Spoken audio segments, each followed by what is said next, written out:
Baik, ibadah kita sudah selesai. Nah,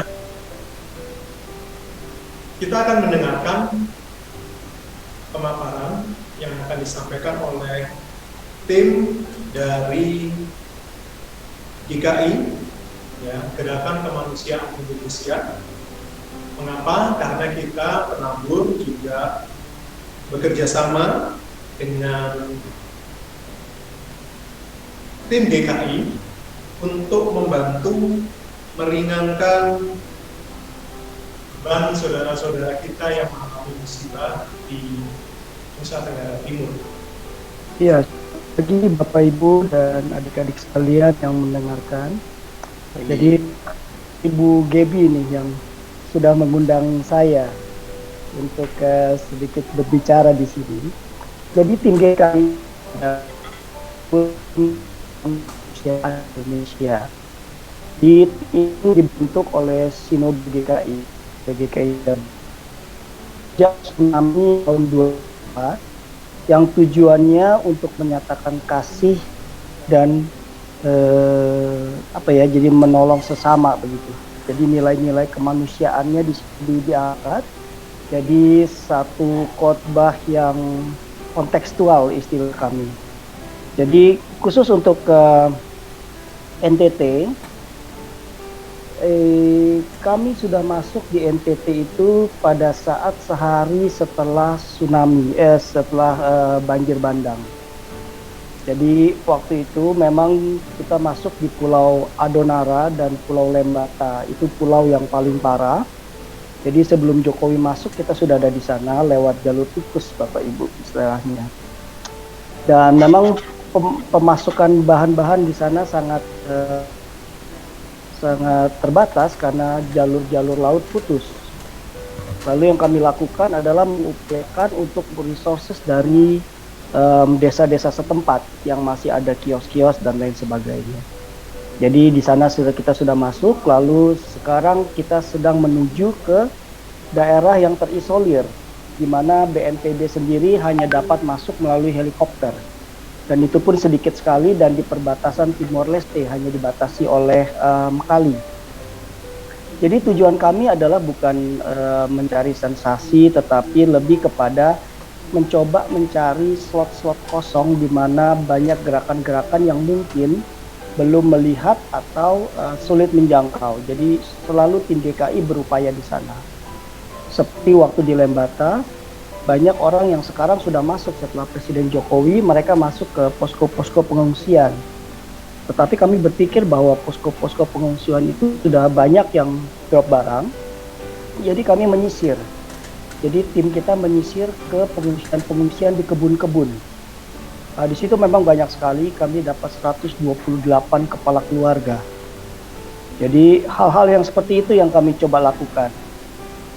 Dan memang tim GKI ini dahulu kala waktu mulai dibentuk, kita fokus ke tanggap darurat saja. Jadi kebutuhan logistik dan lain sebagainya. Tapi saat ini sejak pertengahan tahun 2000 lah, setelah pemerintah sudah mulai aktif, mulai lebih terorganisir, kami mulai melihat dua hal, yaitu tanggap darurat dan pasca bencana. Kenapa pasca bencana? Karena pasca bencana pada saat darurat begitu banyak sekali orang berbondong-bondong masuk membantu. Tapi setelah itu apa? Mereka datang, foto-foto, pulang. Setelah kasih beras selesai begitu. Lalu bagaimana kehidupan kelanjutannya? Nah, ini yang kita pikirkan. Jadi banyak hal yang kita lakukan. Untuk di Malaka nanti di NTT, memang kita sudah punya tim. Jadi yang kita lakukan adalah pada saat tanggap darurat, kami masuk. Setelah kami masuk, kami membawa bantuan logistik tentunya, tapi tidak habis-habisan. Jadi kami masuk membawa sesuatu, lalu kami berbicara banyak dengan mereka, kira-kira apa yang bisa kita tindak lanjuti. Dan dari sana banyak hal yang kita bisa lakukan. Banyak kejadian seperti di Lombok, di Palu, kemudian di Asmat. Masyarakat tertolong dengan gerakan-gerakan pasca bencana yang disesuaikan dengan konteks lokal. Dan khusus untuk NTT, saat ini kita sedang menjajaki dua hal. Untuk di Pulau Rote itu ada persawahan yang sangat hancur sekali.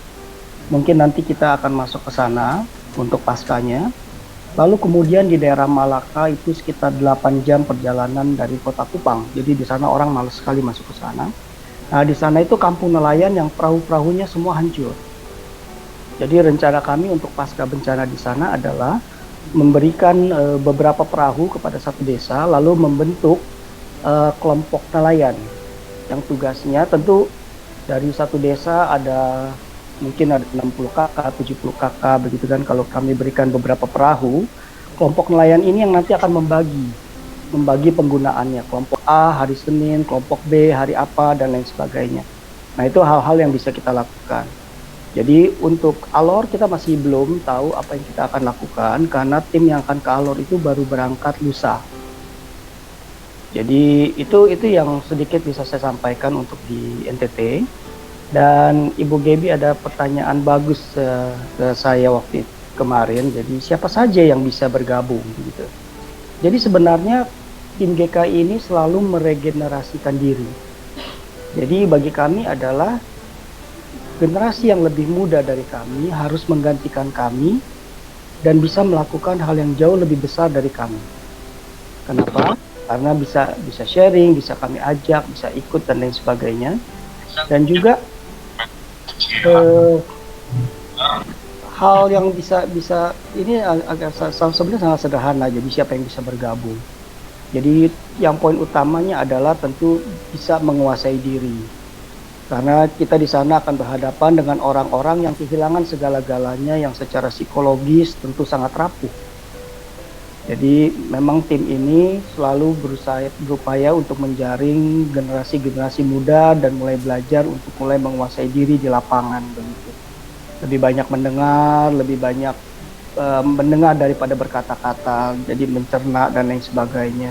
Setelah kembali baru kami melakukan homework lah istilahnya. Lalu saya juga sempat ditanya oleh beberapa klasis dan beberapa gereja besar, bagi anak-anak muda mereka bertanya seperti hal yang Ibu Gebi tanyakan. Jadi ya, tim GKI ini adalah milik semua. Artinya apa? Tim GKI ini milik Sinode GKI, artinya milik gereja-gereja GKI, milik klasis-klasis GKI, milik sekolah-sekolah penabur. Jadi kalau tim GKI disebut tim GKI bisa menjadi tim GKI penabur, bisa jadi tim GKI Kebonjati, bisa menjadi tim GKI Halimu, gitu, dan lain sebagainya. Jadi memang upaya kita adalah menggerakkan gereja-gereja setempat. Nah kalau ada GKI di misalnya katakan waktu banjir Pamanukan kemarin, di sana ada gereja GKI. Jadi kami mensupport GKI Pamanukan menjadi tim GKI Pamanukan. Kenapa? Karena GKI Pamanukan ada di Pamanukan, sehingga masyarakat yang dibantu, mereka tahu kami dibantu oleh GKI Pamanukan, bukan oleh tim Gerakan Kemanusiaan Indonesia. Mereka siapa begitu? Mereka kan tidak kenal, gitu kan? Dan tidak ada gunanya juga kami menyatakan diri. Yang kami perlu adalah bagaimana gereja lokal boleh menjadi berkat. Jadi itu tujuan dari pembentukan tim GKI untuk di tempat-tempat yang ada gereja GKI. Tapi bagaimana dengan wilayah-wilayah yang tidak ada GKI-nya? Tetap sama, kita akan membantu gereja setempat, atau bahkan kalau memang di wilayah-wilayah yang tidak ada gereja, kita akan membantu gerakan-gerakan kemanusiaan yang bersifat kebangsaan, seperti Nahdlatul Ulama, itu kita support. Seperti waktu di Lebak juga kita support Nahdlatul Ulama. Jadi mereka katakan kenapa tidak pakai nama Gerakan Kemanusiaan Indonesia? Lalu kami katakan ke teman-teman Nahdlatul Ulama di sana, buat apa ada nama Gerakan Kemanusiaan Indonesia yang hari ini mereka kenal, besok mereka sudah lupa. Akan lebih baik jika Nahdlatul Ulama yang masuk, membackup Nahdlatul Ulama, sehingga mereka akan tahu bahwa kami dibantu oleh Nahdlatul Ulama. Jadi hal-hal seperti itu yang kita lakukan. Jadi demikian sharing singkat dari saya, Bapak Ibu adik-adik. Terima kasih Pak Tony yang sudah menjelaskan seperti apakah gerakan kemanusiaan yang dibentuk. Ini ada juga rekan kami yang dulu mengajar guru agama ya, yang sekarang tinggal juga di NTT. Beliau share kepada saya waktu itu yang paling parah adalah di Sabu, karena di sana rumahnya masih belum tembok, belum kayu begitu ya. Tetapi itu yang paling parah dan itu apa namanya belum terjangkau karena akses ke sana pun susah gitu. Kiranya kita semua GKI maupun penabur boleh selalu bekerja sama menjadi berkat dimanapun kita berada.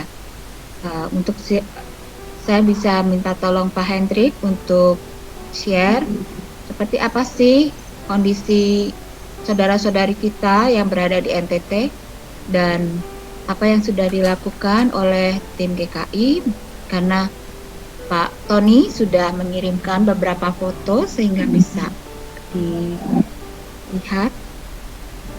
Mungkin bagi anak-anak yang masih ingin memberikan tanda kasih buat saudara-saudari kita, hari ini kami akan menyerahkan apa yang sudah terkumpul dan mungkin jika ada yang masih akan memberikan mungkin di periode kedua gitu. Karena kan tadi kita lihat bukan hanya ketika keadaan itu tidak enak, tapi pasca itu kayaknya lebih penting ya Pak ya untuk kembali membangkitkan, memulihkan mereka. Betul. Belum tampil Pak Hen? Iya Bu, tadi fotonya lagi Ya, hanya update saja Bu Gebi. Di Sabu kita juga sudah masuk di Sabu dan Rote. Jadi Sabu, Rote, Adonara, Lembata, Waingapu, lalu ini sudah keluar ya. Ini yang tadi saya sampaikan. Jadi kalau foto itu memang banyak sekali dari adik-adik di lapangan. Tetapi beberapa saja yang saya ambil yang menarik. Nah ini yang tadi saya sampaikan bahwa kita tidak masuk ke posko-posko pengungsian, tapi menyisir kebun-kebun di pedalaman. Nah ternyata banyak sekali pengungsian di sana karena satu dan lain hal mereka tidak mau karena menjaga harta yang memang mereka anggap berharga, begitu seperti ternak dan juga mungkin beberapa hal yang di rumah mereka anggap berharga. Jadi mereka hanya mengungsi di kebun. Nah ini kami sisir dan kami tidak bisa masuk dengan kendaraan besar karena memang kondisi lapangan yang sangat buruk. Jadi kami selalu memakai pickup kecil. Nah, cukup merepotkan, tetapi kami rasa cukup boleh membantu begitu. Karena kalau kita drop ke posko itu pakai truk besar gitu terlihat keren, tapi kita tidak mencari itu. Karena pada saat masuk posko, entah kapan di data dan lain sebagainya, bahkan di Aceh pun dijual kembali begitu ke pasar terdekat. Kemudian datang relawan, mereka beli di pasar itu, padahal itu sumbangan dari orang lain. Gitu. Nah, jadi kami akan terus mencoba untuk supaya lebih tepat sasaran. Ya, terima kasih Pak Tony. Itu salah satu nahnya juga. Ini mereka sedang di kebun. Jadi ini sengaja saya tampilkan. Lalu tadi setelah saya ada dua lagi atau satu lagi ya? Ya, dua lagi, betul.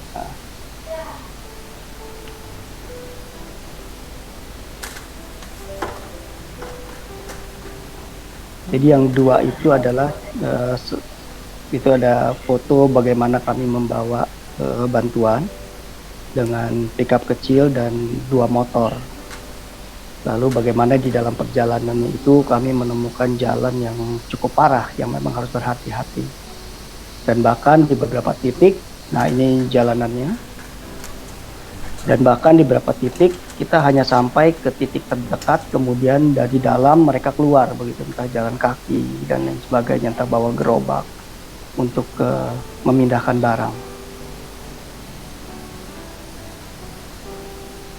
Luar biasa ya Pak ya perjuangan tim untuk bisa sampai ke sana. Karena kalau kita lihat memang kan tanahnya keras ya, gitu. Dan ketika longsor tentunya banyak sekali kesulitan bisa menjangkau ke tempat-tempat tersebut. Betul Ibu. Ya, silakan di-share juga untuk akses yang kita terkumpul hingga hari ini dan nanti siang kita akan kirimkan transfer ke rekening GKI. Makasih. Mungkin belum banyak ya Pak ya. Kalau saya relawan-relawan itu sampai begitu banyak uang yang terkumpul, tapi ya cepat sekali habisnya juga karena untuk pergi dari satu tempat yang lain itu juga luar biasa ya biayanya.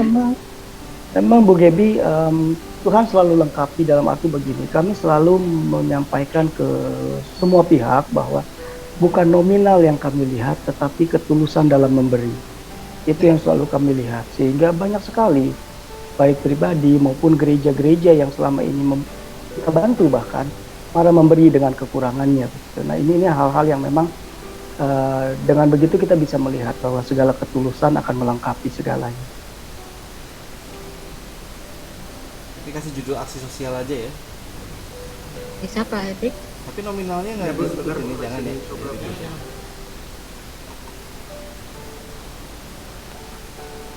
Apa sudah tampil?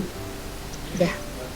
Iya Pak ya. Jadi Ada kami tuh. dari SMPK 4 TPK Penabur, Ya nggak apa-apa lah. kami akan transfer sebesar itu sampai semalam.